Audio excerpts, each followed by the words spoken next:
What's going on, people? Welcome to the opposition preview. I'm joined by Charlie here to look ahead to the game on the weekend as we travel to Stamford Bridge for our third Premier League game. Can we finally get a result? And make sure to check out Charlie's channel. The link will be in the description down below.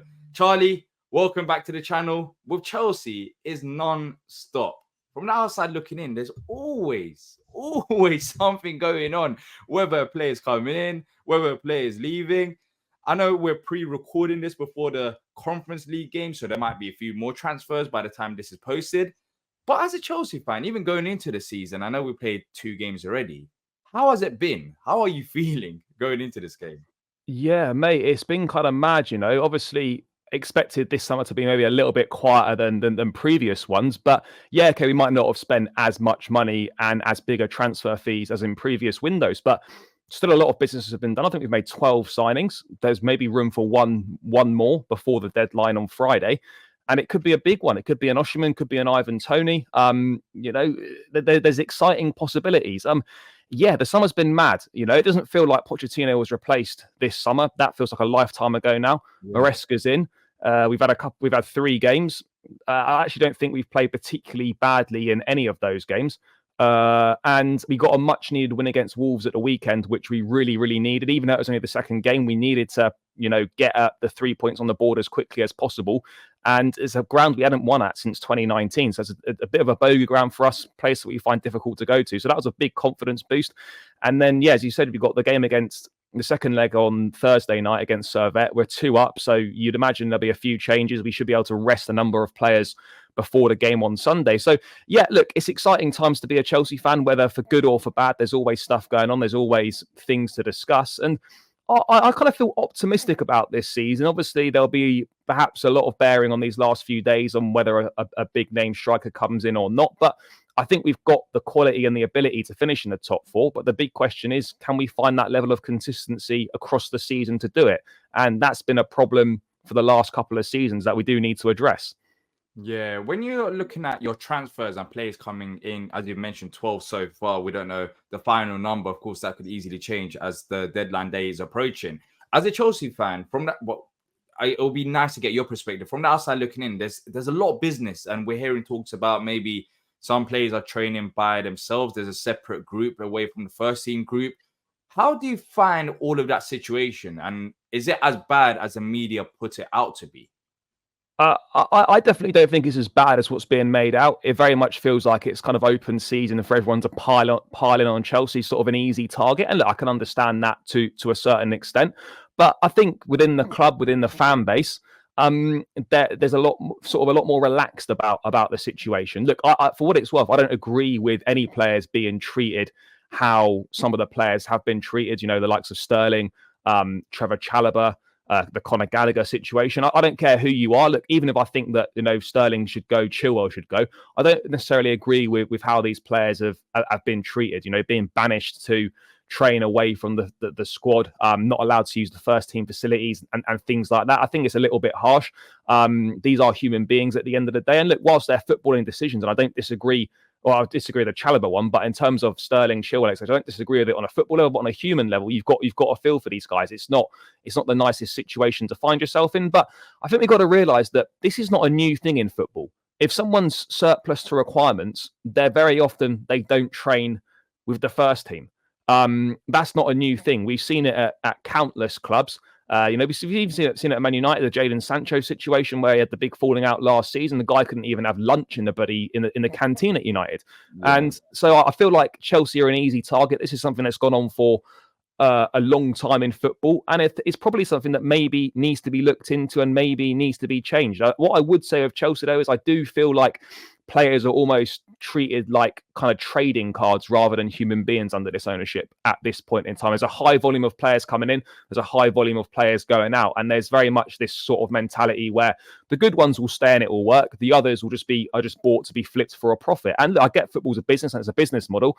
But at the same time, I feel like the club aren't the best at treating players with the respect that they deserve. But this is what I want to make clear is that I think people are piling on Chelsea. It's not a Chelsea thing. It just happens to be highlighted at the moment. This is a football issue.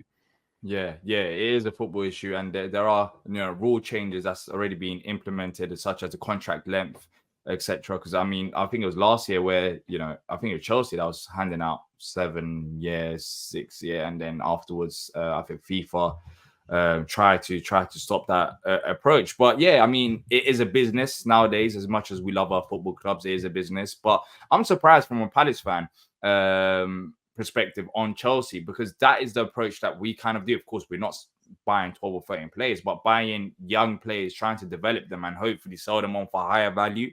For a club like Chelsea, you'd associate them buying the ready-made quality players, which you already have in your squad as well. But it's kind of confusing how both elements are happening at the same time. I haven't seen any other top clubs do that approach. No, no, mate, it's not. It's definitely a new approach. It's something very different to what we've been used to. Obviously, under the previous regime with Abramovich, we were always signing kind of big name players, proven players, ready to go. And now there's been a huge shift. I think we're looking to become more sustainable as a football club. And it's not just Chelsea that are doing this. A lot of clubs now are signing younger players. I'm not saying there's not a market for the proven, more established player. There absolutely is, and you need a blend of both, in my opinion. There's probably a reason why no one's taken the approach that Chelsea have taken, or to the extreme that Chelsea have taken it to, is because perhaps it doesn't work, or you've got to wait sort of 2, 3, 4 years to really see what kind of an impact it's had. But whilst I welcome sort of a slight shift in the transfer policy, because I think towards the last few years of the Roman era, our recruitment was poor and we made a lot of expensive mistakes. We've almost gone from one extreme to the other. I would prefer maybe a little bit more balance, 1 or 2 experienced heads sort of sprinkled in amongst the talented youngsters we've got. But then, having said that, people can say what they want about the recruitment policy. Not all these players will work out. We signed some good players. There are some good players there. I think Nicholas Jackson looks like a great buy at 30 odd million quid. Obviously, Cole Palmer, Malo Gusto, Romeo Lavia, I think is going to be a brilliant player for us. So whilst there's a few that maybe don't make sense and a few that you think, oh Jesus, why are we doing that? There is plenty of quality there. So I can't be too critical on the transfer policy, because there's nothing worse than owners not showing ambition and not being prepared to put their hand in their pocket. What you can probably say is that maybe some of it's a little bit misguided and some of it's a bit like, do we really know what we're doing here? But I'd much rather have that issue than have an issue where the ownership just aren't prepared to invest. Yeah. That's the positive. That's the positive out of it. Like, they are prepared to invest. They are showing that. And I guess only time will tell if it works out or not, because it's not like, you're buying these players this season and then going to flip them on in the same summer. It will take a few seasons to see, how this plan is going to go ahead and whether it will work or not. But you've also changed your managers, not just transfers that you brought in. Enzo Maresca, who you joined from Leicester City. He had a good season there. What's your early thoughts on him? Change of style of football, I've noticed that as well, which is very good to see. For example, at Man United with Ten Hag, it's still hard to see what they're trying to do after 3 seasons. So early doors, he seems a bit, not scared to talk about the players and their performances as well. He's not shying away from that, the questions asked to him. But as a Chelsea fan, what have you made of his start? Yeah, do you know what? I actually think, given the circumstances surrounding everything, I'm actually quite impressed with how he's been. It's really refreshing to have a manager that just says things how they are, that is just honest, doesn't give guarded answers, just says it how it is. It makes a massive difference. And I think, he's not saying anything that he probably hasn't told the players in private. And look, I'm impressed with how he's done so far. I think after the three games that we've had, I don't think many Chelsea fans can complain at where we're at. I don't think anyone expected us to beat City, and we've beaten Servette and we've beaten Wolves. So I think we're roughly where we should be after 3 games. It's going to take time. It's a completely different way of playing. It's a lot more possession-heavy orientated style of football. And players are being asked to play in a way that a lot of these guys haven't played before in their career. So it's going to take time. It's going to take, matches for them to adjust to the situation. But there are early signs that the players are getting used to things. You can see early signs of what Maresca is looking to do. There's been some great build-up play from the back. There's been some really strong attacking performances. And just like last season, we are continuing to create a number of opportunities, and we will score goals. Defensively, I worry about us a little bit still from an organizational standpoint. That there's issues there. I think we can easily be got at from set pieces still, and you always worry a little bit about whether there's an individual mistake in our defenders, because there is, and you're almost at points kind of waiting for that to happen. But as far as things go, there's a clear style of play, there's a clear identity starting to form, and I think we can be excited for the season ahead. Of course, there's a long way to go. There'll be tougher tests than what we've had so far, but all in all, I think after 3 games and having seen the pre-season, considering what he came into, I actually think he's done reasonably well. Yeah, he has. I have to admit, he has done reasonably well. And that Wolves game, the second half especially, you lot were all guns blazing. I mean, the goals that you scored, Madueke, after what you said about Wolverhampton, just going there, scoring a hat-trick, it was just, you couldn't make it up. But just your thoughts on Palace as a Chelsea fan. Of course, I'm not expecting you to watch Palace week in, week out and know all of our business. But from the outside looking in, what have you made of Palace to start of this season? Oliver Glasner. Yeah, mate, do you know what? I was really, when Glasner replaced Hodgson last sort of second half of last season, he had a brilliant impact. I was really impressed with what he was doing. He was playing some fantastic football. He got, obviously, you lads into a top 10 finish, which seemed an impossibility when he took over. Playing some brilliant football, some really exciting players. I know, obviously, Michael Olise's gone, which is a big blow, but I think it's something that you were prepared for and obviously expected him to move on. I feel at this late stage in the window, my impression looking in at Palace is this is a big missed opportunity so far to back the manager and allow him to push on and maybe make a surprise push for sort of a top 8, top 9 kind of finish. I look at the business and there's some good business there, but I feel like he could have been backed a little bit more. Obviously, Kamada's coming on a free. I don't know an awful lot about him. I know Glasner's obviously previous experience of working with him before. And obviously managers like to work, kind of tend to go with the players they've worked with already. From a defensive standpoint, I look at it and I think, okay, we're a couple of days from the end of the window. Why has this Mark Gurhey situation not been resolved? Are you really going to sell both your first choice centre-back pairing with a couple of days left in the window to try and replace it? That, from a planning standpoint, I don't really get it. Yeah. I think there's good players at Palace. I think there's a good thing there. My worry from the outside looking in, from my limited understanding, would be that, as I was saying, this kind of feels like a missed opportunity. It feels like Palace could have really made a bit of a statement in this transfer window and backed Glasner and given him the tools to really push on and have a stronger at the Premier League. And, you've had a difficult start, a couple of defeats in your first 2 games. If I was Glasner, I'd maybe be feeling a little bit annoyed that I've not been backed a bit more in the market. Yeah. Well, look, the funny thing is, we don't know what will happen by the time this is released. It might be that, we sign 2 or 3 more players, or it might even be worse. We might sell Gahey and not sign a replacement. So it's hard to say, but I agree with you. It has been frustrating. I think that's the right word to use, this window. However, Nketiah seems like it's going to be, it's pretty much done deal. Medical sorted. As we're talking right now, Lacroix from Wolfsburg, who actually played for Glasner before. He seems like he's coming in, 24 years old, pacey defender, as Anderson's replacement. So there's work's being done behind the scenes, but of course, it's hard to say right now whether it'll be a 6 out of 10 or 7 out of 10 or 5 out of 10, 4 out of 10, because there's still outgoings expected with potentially Sam Johnson going. We'll see who his replacement is. So yeah, it is also busy in Palace side of things, but as I've said, a lot could change. A lot could change for the worse or for the better. Only time will tell. But in terms of some of the players that you've mentioned already, and you brought in a few players as well in this window, who is the one player that you have to say that Palace have to stop? Is it Palmer? Is it Madueke after his performance against Wolves? Yeah, bro, like Palmer's the obvious one. Like, I know everyone kind of is a bit more aware of him now, but he's still able to do like special things on the football pitch. I mean, obviously a goal and 3 assists on the weekend against Wolves.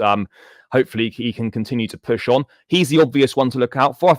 As you say, Madueke, having not started either of the first 2 games, by the way, has now got 4 goals in his last 2.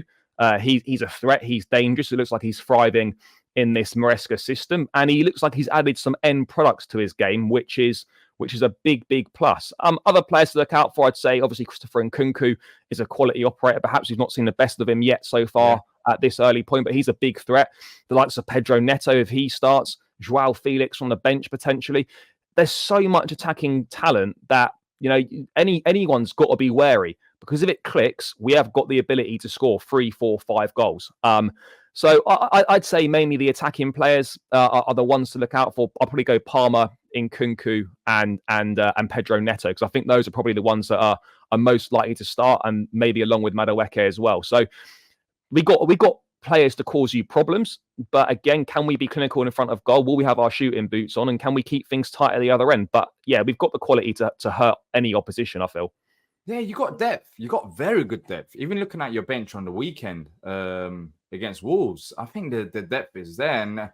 And I mean, maybe some people are sleeping on the depth that Chelsea have at the football club. You got Pedro Neto, for example, coming off the bench. Joao Felix coming off the bench. Then, of course, you got Madueke starting this game. You got Cole Palmer, and you listed, some of the players there. Maybe you might need another striker to improve the depth up front in terms of the quality. But yeah, like, you got the players 100%. It's just about now closing this window, hopefully in a positive outlet for you lot, and then settling in the players and just seeing what Maresca is working with at the end of the window, going into the international break. But yeah, I think you got a lot to be optimistic about for this season. In terms of strengths and weaknesses, you have mentioned the defense quite a few times. Is there any potential areas that Palace should be targeting to potentially exploit, or is it just the defense in itself? Why is the defense a question mark right now? I just think from an organizational standpoint, particularly the centre-back pairing, it's a little bit hit and miss. I think you can definitely take advantage of us from set pieces. I don't know if Palace are particularly good at set pieces or not, but I think Chelsea can be got at from set pieces. We still look at times quite easy to play through, particularly in the middle of the park. And if you're good on the transitions, we have struggled on occasion to defend the transition as well. So I'd say if you can exploit us from, set pieces or exploit the middle of the park, we have shown in the first few games that teams can play through us in the middle of the park quite easily on occasion. So those for me would be the main areas where I think Palace can definitely have some success if you look to target us on transitions and try and take advantage of set pieces. Yeah. I think for us as well, on the counter, we've kind of struggled to the start of the season, even against Norwich. I know we didn't concede a goal, but it seems like, teams that are sitting back and then trying to hit us on the counter, we benefit. Well, they benefit from that style of play. But however, I don't expect Chelsea to sit back. I think there'll be spaces in behind. I think we've dealt well with teams pressing us and trying to play around them. So that, in fact, kind of suits our style of play. It's been the teams such as West Ham, Norwich, we've beaten them 4-0. But teams now starting to sit back more and say, come at us and try to get ball off us and hit us on the counter attack. That's where we've struggled. But Charlie, let's get your score predictions. I'm going to go for 1-0. It's going to be very hard. I'm trying to hopefully good into the window. We got that morale boost from the Norwich win, especially with the 4 goals. Eze scored, Mateta 2 goals, Kamada as well on the score sheet. So the attacking line finally were clicking, especially after the second half. So I feel like we can cause a potential upset. But for you at home, surely you have to be backing your boys. Yeah, I've got to be backing us. Look, it's going to be a difficult game. I don't think we can look too much into Palace losing the opening 2 games. This will be tough. You've got players that can hurt us, and we're going to have to be on it. But I do think we've got the quality, and I think we're going to have enough about us. I don't think it's going to be like a thrashing or anything like that. I think we can get it. I'm going to go for a narrow 2-1 win. I do think you lot will score, but I think we've got the firepower and the quality to bag a couple of goals. So I'll go for a 2-1 win. Yeah. As you mentioned, there's great attackers there. But look, people, let us know your score predictions in the comment section down below. If you have enjoyed it, please hit the like button and subscribe. And most importantly, make sure to check out Charlie's channel. The link will be in the description down below to not miss out on future great Chelsea videos. And of course, he'll probably have a preview out for this game as well. So look, that's it from us. Thank you to Charlie. Thank you to all of you watching. And until next time, up the Palace.